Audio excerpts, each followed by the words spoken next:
अंतरिक्ष की गहराइयों में होने वाली घटनाएं हमेशा हमें आकर्षित करती हैं और जब बात सूर्य ग्रहण की हो तो जिज्ञासा और भी बढ़ जाती है। 21 सितंबर 2025 को साल का अंतिम सूर्य ग्रहण लगने जा रहा है और इसके साथ ही कई सवाल भी उठ रहे हैं। क्या यह ग्रहण भारत को प्रभावित करेगा? किन राशियों पर पड़ेगा इसका सबसे ज्यादा असर? और क्या वैज्ञानिक नजरिए से इसमें डरने जैसे कोई बात है? 21 सितंबर 2025 को साल का अंतिम सूर्य ग्रहण लगने जा रहा है। भारतीय समय अनुसार ये रात 10:59 पर शुरू होगा, जो 22 सितंबर की रात 1:11 पर अपने चरम पर पहुंचेगा और तड़के 3:23 पर समाप्त हो जाएगा। सबसे महत्वपूर्ण बात यह है कि भारत में यह ग्रहण रात के समय पड़ेगा और दिखाई नहीं देगा।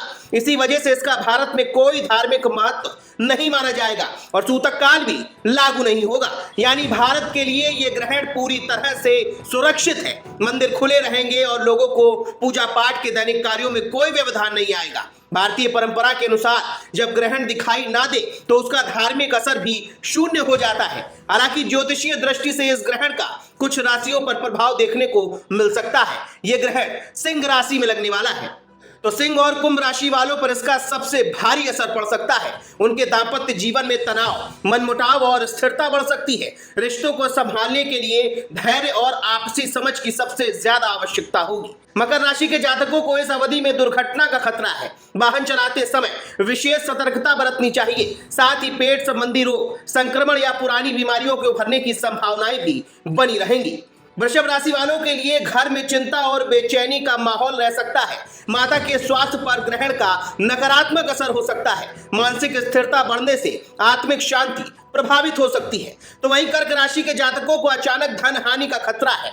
ऐसे में निवेश, लेन देन और पैसों से जुड़े फैसलों में बहुत सोच समझकर कदम उठाना चाहिए। जल्दबाजी में लिए गए निर्णय नुकसान पहुंचा सकते हैं। चलिए अब आपको बताते हैं कि सूर्य ग्रहण लगता कैसे है। जब चंद्रमा सूर्य और पृथ्वी के बीच आ जाता है और सूर्य की किरणें पृथ्वी तक पूरी तरह या आंशिक रूप से नहीं पहुंच पाती, तब सूर्य ग्रहण होता है। वैदिक दृष्टि से यह घटना राहु केतु की छाया मानी जाती है, जो सूर्य पर असर डालकर मानव जीवन और विश्व घटनाओं में परिवर्तन का कारण बनती है। भारत में भले ही यह ग्रहण दिखाई ना दे, लेकिन ऑस्ट्रेलिया और न्यूजीलैंड के कई हिस्सों में ये प्रत्यक्ष रूप से दिखेगा। ज्योतिष के अनुसार जिन देशों में ग्रहण दिखाई देता है, वहां प्राकृतिक आपदाओं की संभावनाएं बढ़ जाती हैं। इस बार भी भूकंप, ज्वालामुखी गतिविधियों या भूमि से जुड़ी घटनाओं की आशंका जताई जा रही है। वैज्ञानिक नजरिए से देखें तो सूर्य ग्रहण केवल एक खगोलीय घटना है। यह तब होता है जब चंद्रमा पृथ्वी और सूर्य के बीच जाकर सूर्य की किरणों को आंशिक या पूर्ण रूप से ढक देता है। इससे कुछ समय के लिए पृथ्वी के कुछ हिस्सों में सूर्य का प्रकाश रुक जाता है। वैज्ञानिक इसे पूरी तरह से एक प्राकृतिक घटना मानते हैं, जिसे डर का कारण भी मानना अनुचित है। जहां सूर्य ग्रहण दृश्यमान रहेगा, वहां क्या करें और क्या ना करें। ग्रहण के दौरान भोजन जल का सेवन ना करें, केवल जप, ध्यान और मंत्रोच्चारण करें। गर्भवती महिलाएं विशेष सावधानी बरतें। ग्रहण के पश्चात स्नान, शुद्धिकरण और दान पुण्य करना आवश्यक है। सूर्य मंत्र ओम घृणी सूर्याय नमः का जाप अत्यंत फलदायी होगा। भारत में भले ही इस ग्रहण का कोई धार्मिक महत्व ना हो और लोग इसे केवल समाचार और सोशल मीडिया के माध्यम से ही देख पाएंगे, लेकिन ज्योतिषीय रूप से सिंह, कुंभ, मकर, वृषभ और कर्क राशि वालों को सतर्क रहना चाहिए। वहीं विदेशों में इसका असर प्राकृतिक आपदाओं के रूप में सामने आ सकता है।